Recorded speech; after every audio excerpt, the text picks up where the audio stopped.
So here we are in chapter 12 on Reconstruction. So we just finished the Civil War. So now we're going to look at the era following that, which I kept hinting to at the end of chapter 11, talking about the whole Reconstruction process. So that's what we're going to be looking at in this chapter, Reconstruction and its effects. And Reconstruction is really a fascinating, absolutely fascinating period in which we're going to see the South undergo remarkable changes, amazing changes in a very, very short amount of time.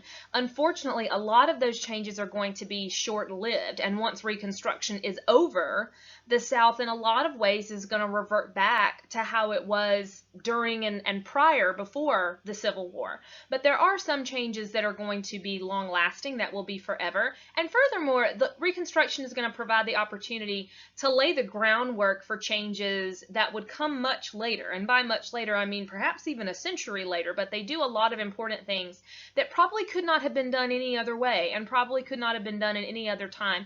And I also think Reconstruction is incredibly ironic, and it's also a little, well, it's quite sad, I think, because as we'll see when we study this, you'll see what I mean. This was really kind of a moment where people really had the opportunity to do the right thing and to get some things right, and to, you know, correct some mistakes that had been made, and to kind of get the country on the right path in some ways. And they didn't do that for various reasons, or at least could not commit themselves to doing it for a long time or forever. So we'll be seeing all of those things throughout our study of Reconstruction. To do today is first start out by talking about what Reconstruction is, because it's far more complex, and the meaning of that term is far broader than most of us might think. When we think of Reconstruction, we're probably thinking of just the verb to reconstruct, rebuild, and that is a lot of what's going on in Reconstruction, is the actual physical rebuilding that needed to take place, because we know that there were cities that were destroyed and railroads that were destroyed and all that sort of thing that needed to be rebuilt. But Reconstruction, with a capital R, proper noun, is actually something a little bit, not exactly different, but a lot more than that. So Reconstruction can refer to a couple of things. One, it could refer to an actual time period. So that's important to know. So it does refer to an actual era, a time period, a actual 10-year span, about 10 years, a little bit more than that actually. Officially from 1865 when the war ends to 1877 when Reconstruction is officially ended, but it's about that time right after the Civil War. So just as people might talk about the Civil War era or the Revolutionary War era or era of good feelings or something like that, people might also refer to Reconstruction referring to simply a time, the time in which Reconstruction was taking place. But more specifically, Reconstruction, again, capital R here, refers to a process. It's a program. It's a policy. It is a method, a way of readmitting Southern states to the Union. You've had this Civil War in which the United States had been divided. This was partially the process of how do we get those Southern states back into the Union. Not so much a how do we, you know, do we just say they're back in? It's not so much that, but what kind of changes does the South have to make? What kind of conditions do they have to meet? What kind of criteria, you know, goals do they have to reach before they can be readmitted? Because there were a lot of people that said they can't just come back in. They're going to have to do some stuff and change themselves, change their ways, you know, and be different if they want to come back in. So Reconstruction is that process of bringing in those changes. So it is quite physically the process of rebuilding. Yes, it does mean rebuilding roads and stuff, but really it's more about the restructuring of their social, political, and economic systems, particularly in the absence of slavery. In the South, it's a lot of symbolic reconstruction that has to happen, because now slavery is not going to be a part of their way of doing things anymore. So they've got to rebuild and restructure their economy in a different way with a different labor system, and that means changes to their whole social system now that slavery is not in place. It means changes to their entire economy. It means changes to their political system now that the same people are not going to be in power, at least for a while. The same people that had run things prior to the Civil War, you know, there's a lot of folks out there that say those folks, you know, committed treason and they can't be allowed back into power anymore. So there's all kinds of rebuilding, you know, in a symbolic sense, as well as a, you know, look out the window and see somebody literally with a hammer and nails rebuilding something. And the thing about Reconstruction is it is quite complicated because there were a lot of opinions, a lot of different ideas about how that needed to be done, about how involved it should be, how drastic should it be, who it should include, and exactly who's going to be in charge of it.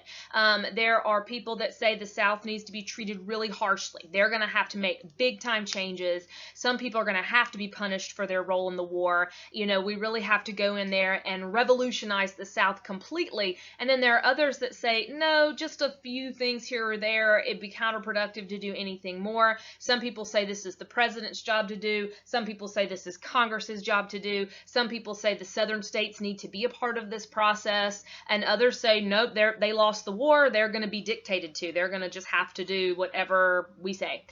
So there are all different ideas about that. And even when the war is still going on, people were already taking those things into consideration.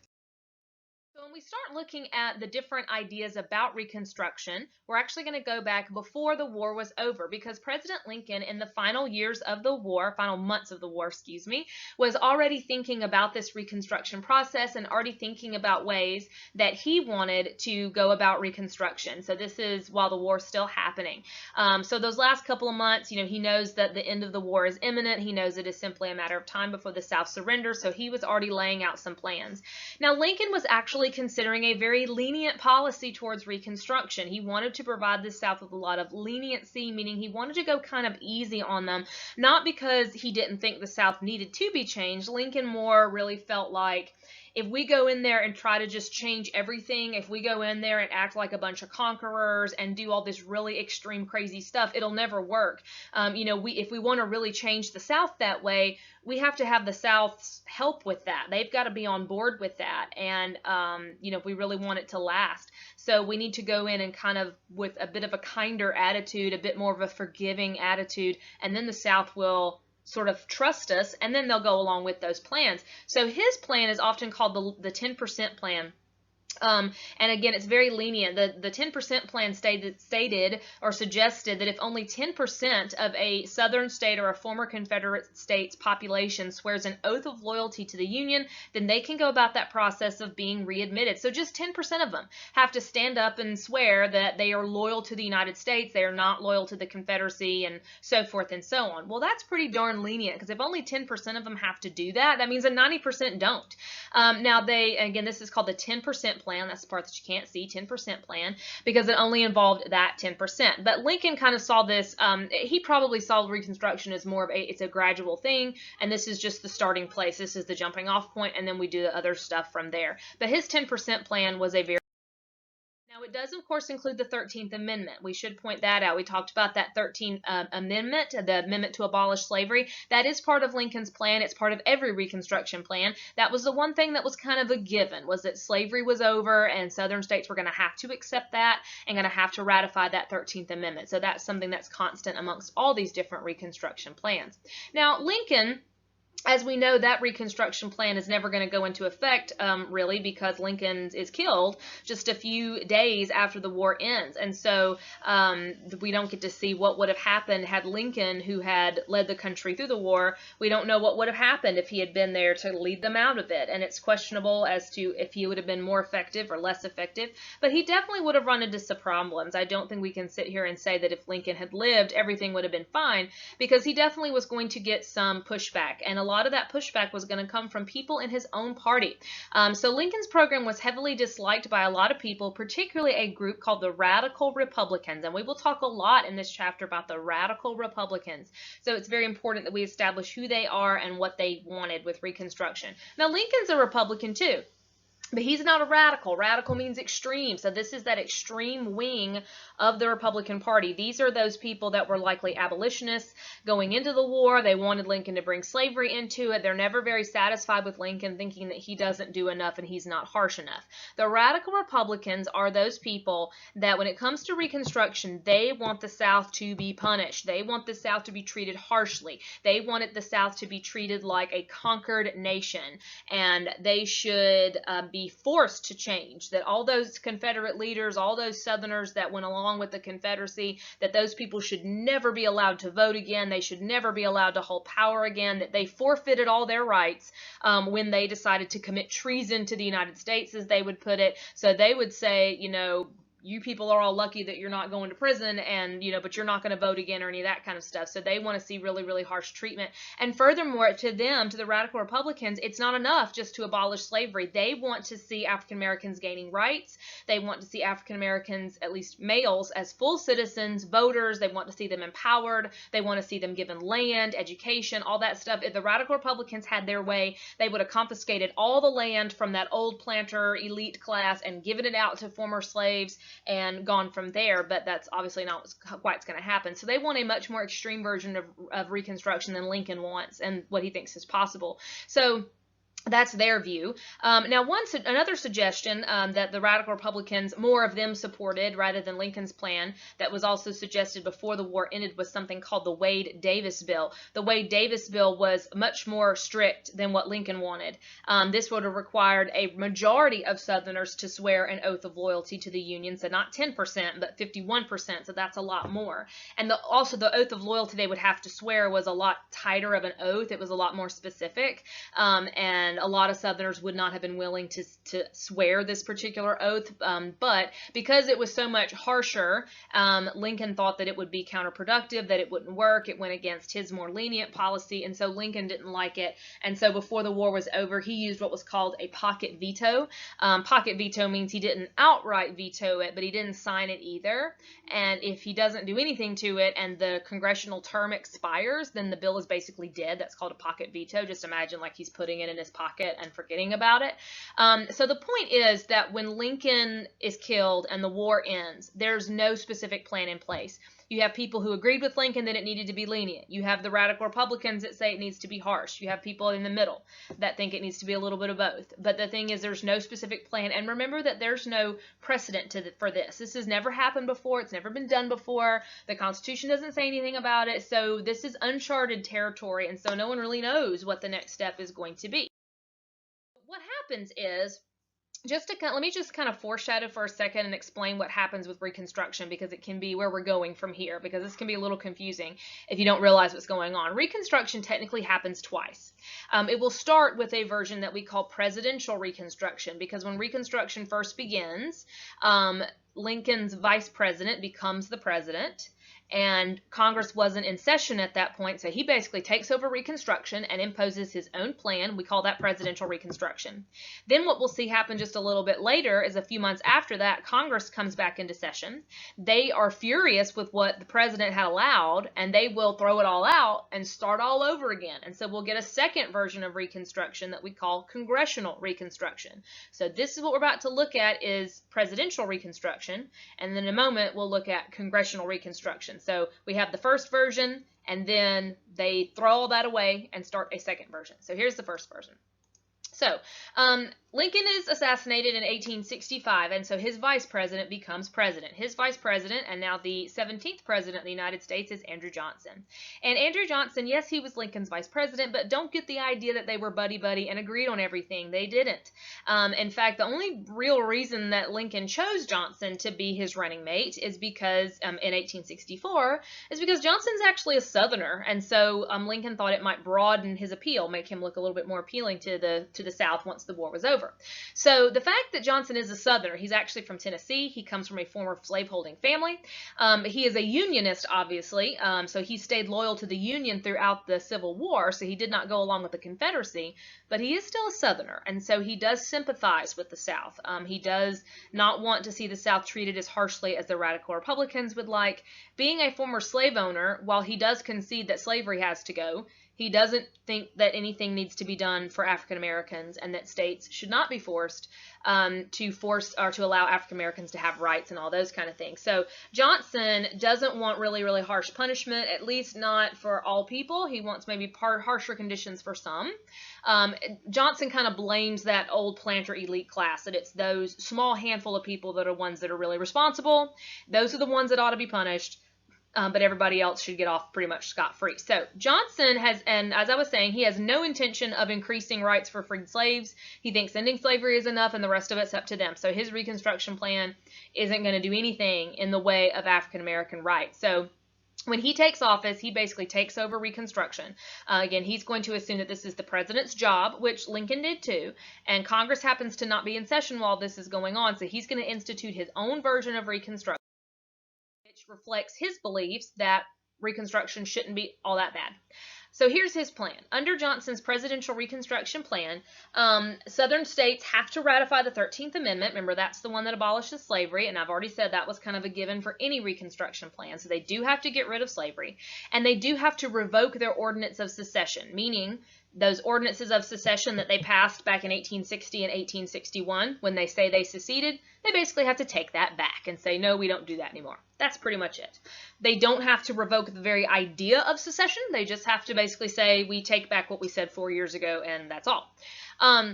Now, ex-Confederate leaders, all of those people that were like, you know, up there, governors and government leaders and president and generals and those kind of people, those people cannot be elected to office anymore. They can't hold public office. They can't vote. They have those rights stripped of them.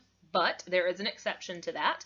Unless they apply for a pardon, unless the president pardons them. So they're not going to jail or anything. Their property's not going to be taken from them or anything like that. But they are shut out of power unless the president pardons them. That is, of course, President Johnson. Remember, we've talked in the past about how the president has the power of pardoning individuals, like forgiving them. So they have to apply for forgiveness, amnesty, that kind of thing, if they want their rights restored. So as you can imagine, within a few weeks, thousands and thousands of requests for pardons start flooding into Johnson's office.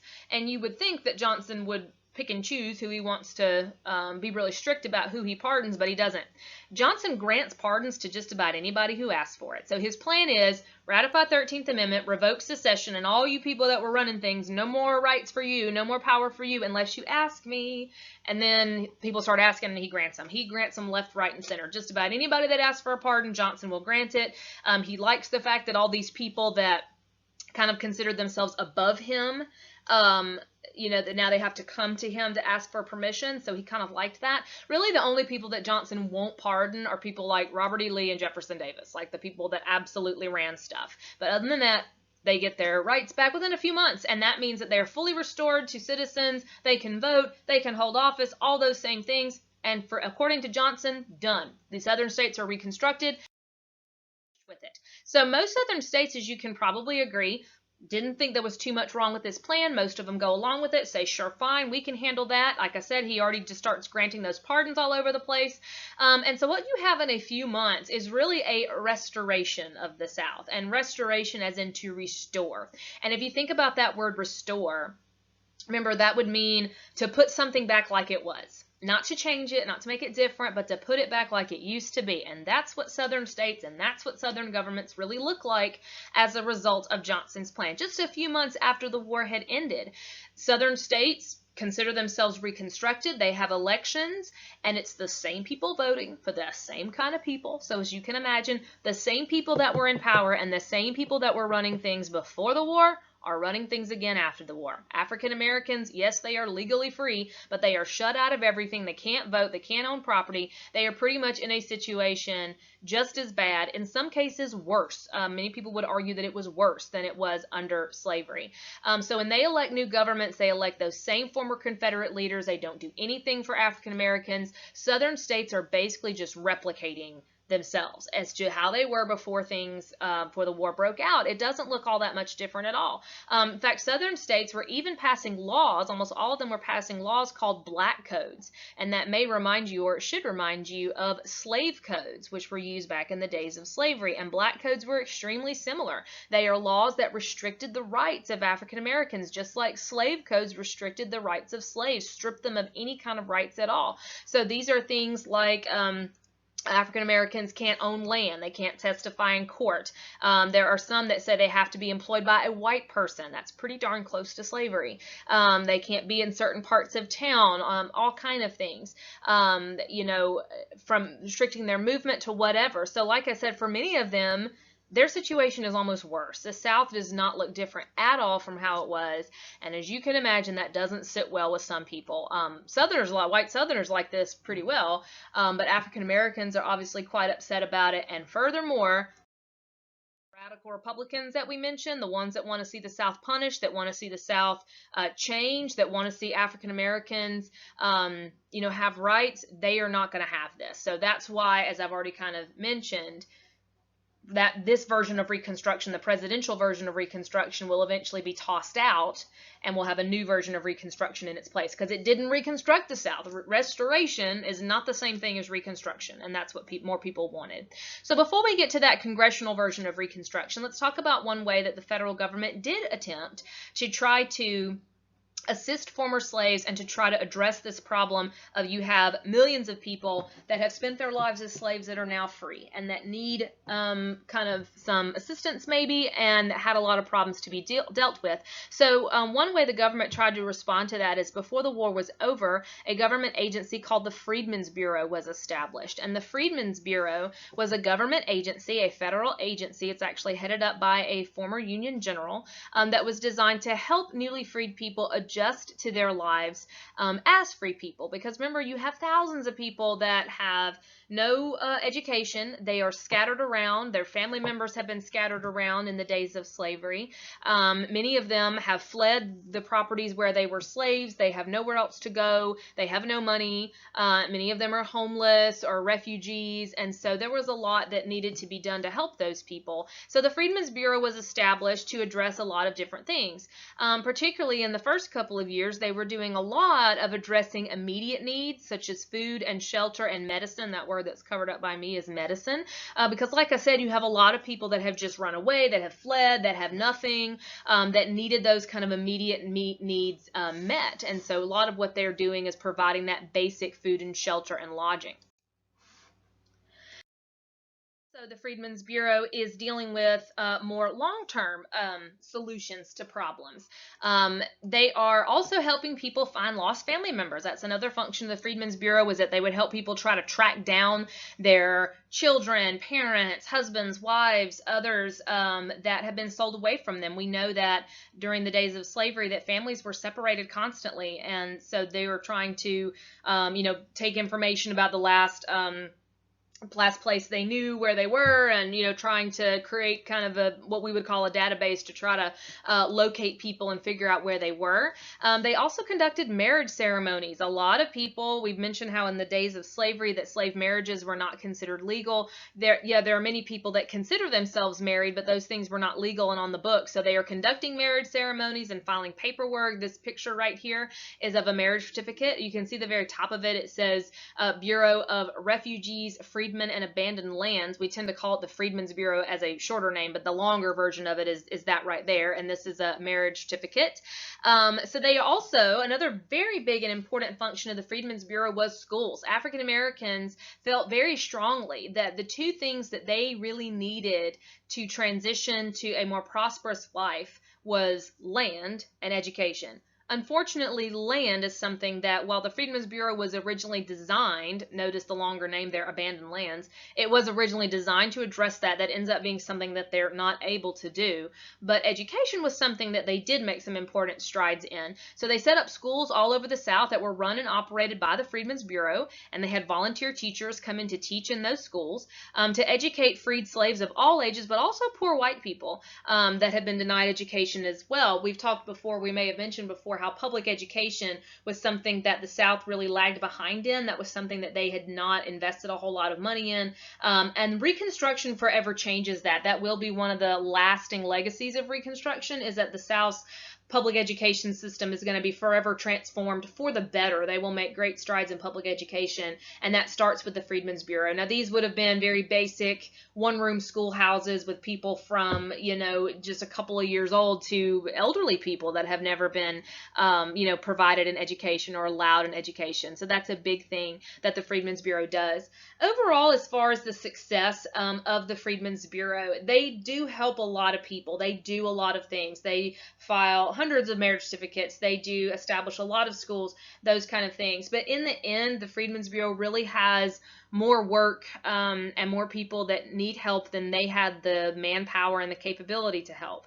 In the end, they were really kind of overwhelmed by the amount of need that was out there. They were underfunded. They didn't have enough money to do a lot of the things that they wanted to do. And as you can probably imagine, they were not always very well supported. For white Southerners, the Freedmen's Bureau was symbolic of this new normal for them. It was symbolic of the fact that slavery was over. It was symbolic of the fact that they had lost the war, that they were going to have to adjust now into a society where African Americans were a part of that society, and they didn't like that. So the Freedmen's Bureau could easily and will eventually become a target for violence, and schools will be, burned down, and Freedmen's Bureau offices vandalized and burned down, and those kind of things. So they do help a lot of people. It establishes a precedent for the federal government stepping in to act as a relief agency. That's the first time we've ever seen anything like this. And they do a lot of good work, but not as much as they might have really wanted to do, and the people that came up with it as much as they would have wanted them to do. And that's kind of, Reconstruction itself is a lot like that. It kind of has these rather lofty goals that sometimes, or most of the time, don't get accomplished in the end. They get to do a little bit, but not as much as they would have liked. So let's go back to the political side of Reconstruction. So where we left off there, we had presidential Reconstruction. Johnson has supposedly reconstructed the South, and they have been readmitted, and the same people that were running things before are running things again, quite literally. For example, in Georgia, one of the people that they elect to Congress, just a few months before all this, was the Vice President of the Confederacy. And that is something that a lot of people just absolutely will not have, particularly those radical Republicans. The radical Republicans are absolutely furious with Johnson. They say there is no way we are accepting this. This is absolutely not what Reconstruction is supposed to look like. There was no point in that war we just fought for 4 years if we're going to end up in the same place and the South looks just like it did, and the same people are in power. And these same folks that, in their view, committed treason do not deserve to be sitting here in Congress and do not deserve to be, running things all over again. So when Congress reconvenes a couple of months later, the radical Republicans will take over Reconstruction at this point. And what we have to understand also is that the radical Republicans control Congress. They actually have big majorities, what we would today call a supermajority, meaning they're not a minority anymore. They have the votes to do what they want to do and to override the president. They are basically going to throw out, they refuse to accept the results of Johnson's plan. They refuse to accept the results of all the elections the southern states have done. They will not let those southern delegates sit in their congressional seats. They throw it all out and say, we are starting all over back at square one. So it's like erase it and go back to the drawing board. And so here is, now we enter into what is called Congressional Reconstruction. This is the second version of Reconstruction. Congressional Reconstruction, or as is also sometimes called Radical Reconstruction, because the radical Republicans are in control of it, or Military Reconstruction, because as we're going to see in a moment, they are going to use the military with this. They are going to consider this like a military occupation.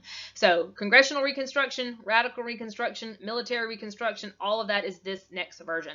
So one of the first things the radical Republicans want to do is, throw out everything Johnson did, and one of the ways to do that was to propose another amendment to the Constitution. Remember that there are 3 Reconstruction amendments. The 13th Amendment is one of them, abolish slavery. Here's the 14th Amendment, the next of the Reconstruction amendments, and arguably one of the most important. The 14th Amendment says 2 major things, and they are both equally important. First, it says that anyone born or naturalized in the United States is a citizen of the United States. So anyone who is born here, doesn't matter what race you are, but if you're born here or if you go through that naturalization process, you are a citizen. So this is extending citizenship to African Americans, because again, the 13th Amendment freed people, but it didn't necessarily offer them citizenship. So this guarantees that citizenship, and here's the most important part of all. It guarantees equal rights for all citizens. It says specifically that states cannot deny citizens equal protection under the law. So supposedly this would undo those black codes and all those things those southern states have done,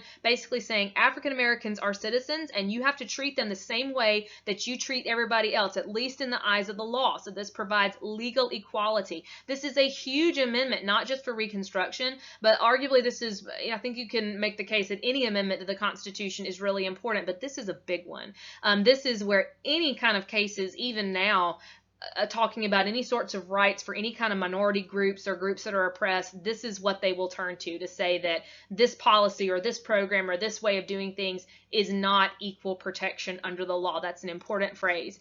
So this is designed to provide legal equality for Americans. Now, to make sure that actually gets enforced and to make sure that Southern states actually go along with it, they pass a law called the Military Reconstruction Act. So the Military Reconstruction Act is where we really see the framework of the Radical Republicans' plan, and this is why you would call it military reconstruction as well. So this is the way that they set this up. Here's what they do. They are going to divide the South into 5 military districts. So again, they are treating the South like a conquered nation. They are saying that you are a conquered nation and we are under a military occupation until you do certain things, until you meet certain criteria and jump through certain hoops and prove that you've changed. You're going to be under this military occupation, meaning that you're not free to do whatever you want to do. You can't have elections. You can't run yourself. We're going to run you. The federal government's going to be involved until you prove that you have made some changes. So they got to do some things. So this map shows you these military districts. So you can see here, there's Virginia in one. You can see the Alabama's in the 3rd military district. So federal troops, United States troops, are sent into those military districts, and they're going to be controlled by a Union Army general until they do certain things. So as far as what those things are, what do they have to do? So to be readmitted, in other words, to say you're in and to remove those troops and to get your self-government back and for things to go back how you want them to, here's what you have to do. You have to ratify the 14th Amendment, which we just talked about, so they have to approve of that. They must give African Americans the right to vote, so they must specifically give African American men the right to vote, empower them, and they cannot allow ex-Confederates to vote. Those ex-Confederate leaders and officers and such that Johnson had allowed to just walk back in, according to the Radical Republicans, no more. Those people cannot vote. They cannot be elected to anything. Those people are shut out. That is their punishment. That is their penance that they've got to pay for what they did, and they are no longer able to vote or anything like that. So in other words, those ex-Confederates, white Southerners, have to be shut out. African Americans have to be allowed in. And once they do that and ratify 14th Amendment, then they're reconstructed. Then you're back in, and then the troops will leave and will leave you alone, and you can go on. So while that's actually in place, when that's actually being enforced, as you can probably imagine, we're going to see some amazing things happening in the South, and that's what we'll look at in section 2. But let's talk about how Johnson reacts to this, because Johnson hates it all. Johnson says, no way, and he further thinks that this is just completely Congress overstepping their bounds. Johnson vetoes just about all of this. He vetoes 14th Amendment, he vetoes Military Reconstruction Act, bills to fund the Freedmen's Bureau, all of it. But Congress, with the Radical Republicans having that big supermajority like I talked about, they're able to override every single one of those vetoes. There's probably no more contentious relationship between a president and Congress than there was between President Johnson, Andrew Johnson, and his particular Congress. This tension between Johnson and Congress eventually leads to Johnson being impeached. Johnson becomes the first president to undergo the impeachment process, which remember means for him to be charged with a crime. People always ask about what Johnson was accused of, and they're wanting a really, juicy, scandalous kind of story, and it's really so boring and technical, and really something that was quite honestly trumped up by Congress, made up by Congress, to have a reason to impeach him because they didn't like him so much. And many of them thought he was, standing in the way of Reconstruction. But anyway, here's what that was all about. So Congress passed a law called the Tenure of Office Act that said that the president couldn't fire anybody or couldn't get rid of anybody in his cabinet without Congress's approval. And what they were doing there was two things. One, they were trying to protect some of the radical Republicans that were on Johnson's cabinet that they knew he didn't like and he was probably going to get rid of them. And two, they were really trying to bait him too because they knew he'd probably do it anyway, and then they'd have a reason to impeach him. Well, Johnson, of course, says you can't do that. Congress can't tell me who I can and cannot fire. This is unconstitutional to begin with. So he does fire his Secretary of War, which Congress then says, all right, if you're going to fire that guy without our approval, you have violated the Tenure of Office Act, you have broken the law, and that's grounds for impeachment. See, kind of technical. So Congress votes to impeach him.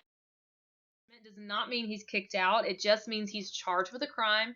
And he's in the end, he's found not guilty by just one vote. So Congress does not remove him, but he does lose a lot of support. He was never incredibly popular anyway. And he kind of rides out the remainder of his term, just sort of biding his time. So he doesn't get removed. He survives impeachment. It actually does hurt the radical Republicans in the end. They kind of get painted as having gone too far, that they were too extreme with that, and it causes them to lose a lot of support, which is kind of the peak of radical Reconstruction. So in the next presidential election, 1868, Ulysses S. Grant is elected president. So Grant, same guy that led the Union Army that Lee surrendered to, big-time war hero, he becomes the 18th president. Military man, obviously, no political experience, and that's probably part of the reason his war heroism is part of it, but probably a reason that a lot of people liked him and elected him in 1868 is because he wasn't a career politician. After all the mess between Johnson and the radicals and impeachment and all that business, there were probably a lot of people that wanted someone that was not a career politician, that was kind of an outsider. And a lot of people also might have thought, if we're in military Reconstruction, who better to do that than a military man like Grant. So Grant becomes president in 1868, and Grant will be continuing with the policies of Reconstruction, and it's under the Grant administration that we will see the passage of the third and final of the Reconstruction Amendments, and that's the 15th Amendment, which guarantees African American men the right to vote. So this one says that the right to vote cannot be based off of race or color. So you would think that was included in the 14th Amendment, but not exactly. So this one specifically says that African American men have to be granted the right to vote. It does leave out women, obviously, so women still don't get the right to vote. A lot of women quite upset about that, but this one becomes part of the Reconstruction policies as well. So there are your three Reconstruction Amendments. 13th abolishes slavery. 14th provides citizenship and guarantees legal equality, equal protection under the law. And 15th is African American men gaining the right to vote. Now, like I said, while this is all in place, while Reconstruction is being fully supported, the federal government is really present. They are involved in the South. Those troops are there making sure that Southern states follow the rules. Then we're going to see some really incredible things happening in the South. But as we're going to see, it will be short-lived, or most of it. But that's what we'll be looking at in Section 2 to see what kind of changes actually come to the South when Reconstruction is really and truly in full swing.